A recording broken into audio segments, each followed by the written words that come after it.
Hello दोस्तों, मैं doctor Gita Awasthi आज बदले हुए परिवेश में आपके सामने एक नई कहानी लेके प्रस्तुत हूँ। कहानी का शीर्षक है मैंने किया क्या है। इसका विचार बिंदु कानून से जुड़ा हुआ है और मैं वकील रह चुकी हूँ, इसलिए इस संबंध में दो शब्द कहना चाहूँगी।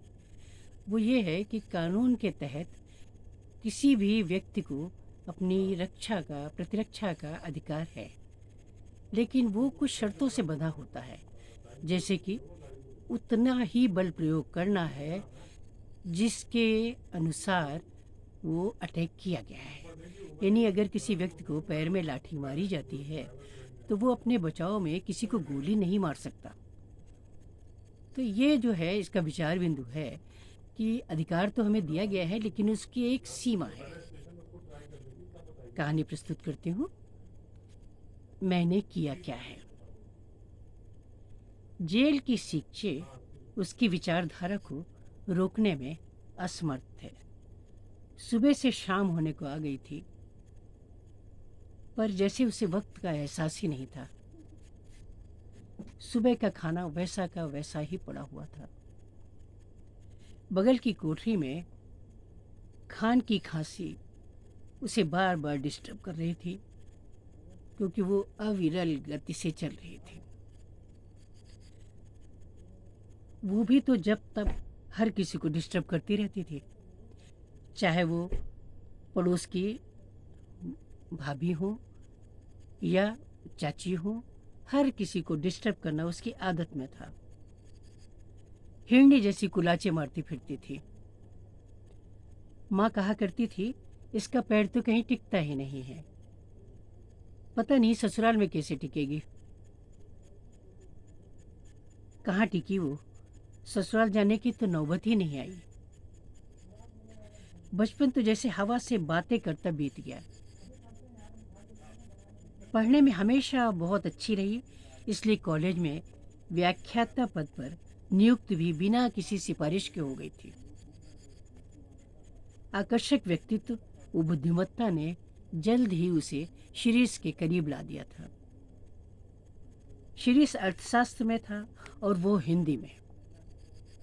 शिरीष जब तब मजाक किया करता था, शिल्पा, जयशंकर प्रसाद की कामायनी पढ़ने से घर नहीं चला करता। घर का बजट बनाना तो मैं ही तुम्हें सिखाऊंगा। शिल्पा हंसकर जवाब देती थी, नहीं शिरीष, गरम गरम रोटियां सेक कर दूंगी मैं, और तुम उपयोगिता ह्रास नियम के अनुसार रोटी खाकर उसकी उपयोगिता को आंकड़ों में बताते जाना। अपनी गुणवत्ता मैं खुद ही आंक लूंगी। और दोनों ही हंस पड़ते थे। कॉलेज के सांस्कृतिक कार्यक्रमों की तो जैसे जान थी वो। प्रिंसिपल उस पर पूरी जिम्मेदारी छोड़कर निश्चिंत हो जाया करते थे। फरवरी आते ही शिरीष चिढ़ाने लगता था। पात्रों के चुनाव से लेकर मंचन तक का कार्य सुश्री शिल्पा जी देखेंगी। जिन विद्यार्थियों को कार्यक्रम देना हो वे कार्यक्रम अधिकारी शिल्पा शर्मा से मिलें। शिरीष के अंदाज पर उसे हंसी आ जाती थी, और वास्तव में होता भी ऐसा ही था। भले स्टाफ के अन्य लोग उसे प्रिंसिपल की लाडली कहा करते थे। लाडली तो वो अपने माता पिता की भी थी। पहले संतान थी वो, और फिर ले देकर दो बहनें थीं। माँ एक लड़के की आस जिंदगी भर पाले रही, पर पिता कहते थे, अरे शिल्पा की माँ, अपनी दो शिल्पा और मिशिका ही लड़के हैं। शिल्पा प्रोफेसर बन ही गई है और मिशिका आईएएस बनेगी। लड़के होते तो क्या सुख देते। भोले भाले स्कूल मास्टर पति के उक्त विचार से माँ कभी सहमत नहीं हुई, पर उनका वश भी क्या था, इसलिए चुप रह जाती थी। पिछली दीपावली की छुट्टियों में दबे छुपे शब्दों में उसने शिरीष की बात माँ से की थी। जातीय वर्ग संबंधी कोई अड़चन नहीं थी। अच्छा लड़का था, देखने में शिल्पा से 20 ही था। सुनकर माँ कुछ नहीं बोली थी। रात को उसने सुना था माँ पिताजी से कह रही थी, शिल्पा अपने किसी सहकर्मी से शादी करना चाहती है, अपनी ही जाति का है, जाकर एक बार देख सुन लो परिवार कैसा है। पिताजी ने अपने चिर परिचित अंदाज में कहा था, मेरी बेटी का चुनाव कभी गलत नहीं हो सकता। फिर भी तुम कहती हो तो मैं कल मिल लेता हूँ उनके परिवार वालों से। अगली सुबह पिताजी के पूछने पर उसने शिरीष का पता चुपचाप सिर झुकाकर दे दिया था। सब कुछ इतनी आसानी से सुलझता जाएगा इसकी तो उसे कल्पना भी नहीं थी। शिरीष के माता पिता उन्नत विचारों के लोग थे। पिता पीडब्ल्यूडी में इंजीनियर थे और माँ अध्यापिका। इकलौता लड़का था शिरीष। बिना दहेज के बात पक्की हो गई थी। दहेज के बारे में पूछने पर शिरीष के पिता ने कहा था, जो कुछ हमारा है वो सब शिरीष का ही तो है, उसके अलावा हमारा और है ही कौन। और फिर शिरीष और शिल्पा दोनों ही कमाएंगे तो पैसे की क्या कमी रहेगी। शिल्पा के पिता धन्य हो गए थे ऐसे रिश्तेदार पाकर। सगाई हुई थी, तभी सजी संवरी शिल्पा सकुचा कर बैठ गई थी। शिरीष आदतन छेड़छाड़ कर रहा था। मिशिका जरूर तितली सी यहाँ वहाँ उड़ती फिर रही थी। कभी भाभी जीजा के पास तो कभी नाश्ते की व्यवस्था देख रही थी, कभी माँ की पुकार पर दौड़ती थी तो कभी सहेलियों के साथ ठहाका लगा रही थी। वो वक्त कभी न बीते, यहीं ठहर जाए, ये शिल्पा चाह रही थी। इतना खुशगवार वक्त था कि उस समय के बीतने की शिल्पा कल्पना भी नहीं कर पा रही थी। लेकिन समय का काम तो सिर्फ आगे बढ़ना है, पीछे लौटना या ठहरना तो समय ने कभी सीखा ही नहीं। सगाई समारोह में ही शिरीष ने वचन ले लिया था शिल्पा से कि वे शाम को अब रोज घूमने जाया करेंगे। हर शाम वो साथ साथ बिताएंगे। घर वालों को कोई आपत्ति थी ही नहीं। काश शिरीष ने ये वचन ना लिया होता, काश घर वालों ने विरोध किया होता तो ये अनहोनी न होती जो हो गई थी। ऐसी ही एक शाम को वे पिक्चर देखकर लौट रहे थे। रिक्शा नहीं मिल पाया था तो पैदल ही लौटना पड़ रहा था। शिरीष आदतन बोलता जा रहा था, शिल्पा अगर तुम्हारा वजन 40 किलोग्राम होता तो मैं तुम्हें गोद में उठाकर ले चलता, पर क्या करूं, तुम तो पूरे 52 किलो की हो, तुमको उठाकर तो मैं नहीं चल सकता। और वो उसकी बातों में इस कदर खोई थी कि सुनसान सड़क पर खड़े 3 गुंडों को भी वो नहीं देख पाई थी। उसकी तंद्रा टूटी जब शिरीष पर चाकू का वार हुआ था और वो चीख पड़ा था। उसे कई कई हाथों ने खींच लिया था। संभलने पर शिल्पा ने अपने आप को 3 दैत्यों के सामने शराब की बोतलों के साथ एक कोठरी में पाया था।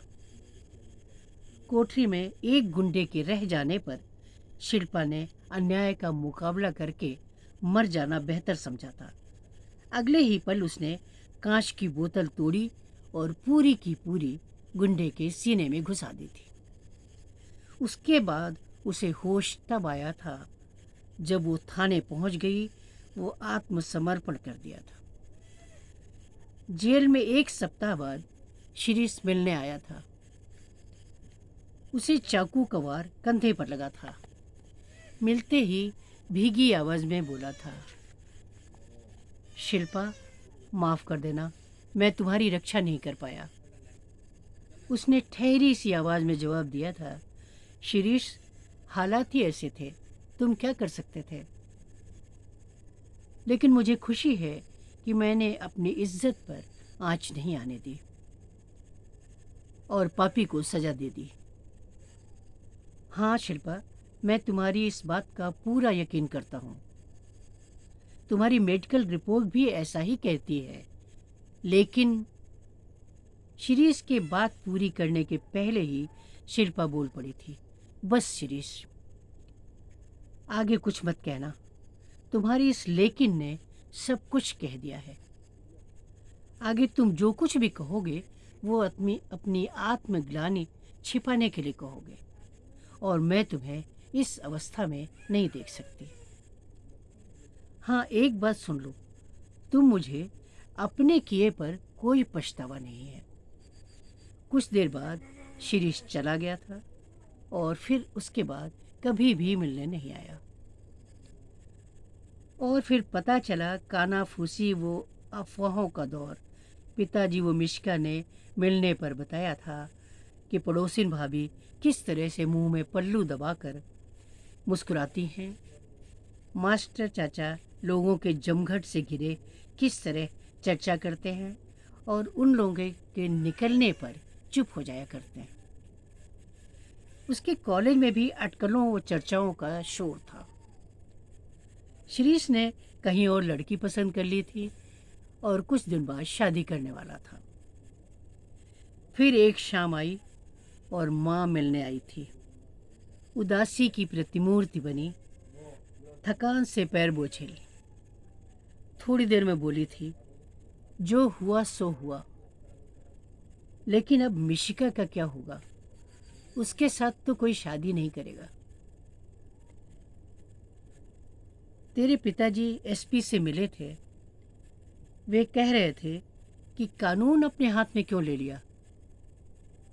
हत्या की अपराधी को, विशेषकर लड़की को, समाज भी कहाँ स्वीकार करता है। बेटी, तूने ऐसा क्यों किया?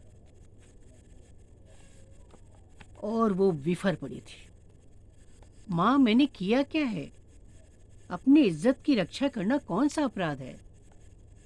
कल अगर मेरी इज्जत लुट जाती तो क्या आपका समाज मुझे अपना लेता? या फिर इज्जत लुटते समय आपका समाज, एसपी साहब का कानून मुझे बचाने आया था?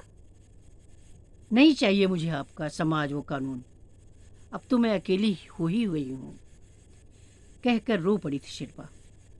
माँ भी रोती हुई चली गई थी। उसी समय उसने जेलर के लिए एक आवेदन लिखा था कि उसे दूसरी जेल में ट्रांसफ़र कर दिया जाए, और वो इस अजनबी शहर में आ गई थी।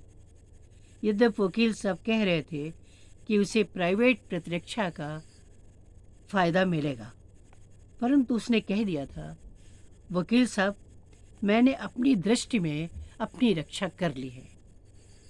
अब मुझे कानून की दया नहीं चाहिए, और दया के भीख में मांगू भी क्यों? मैंने किया क्या है? नमस्कार।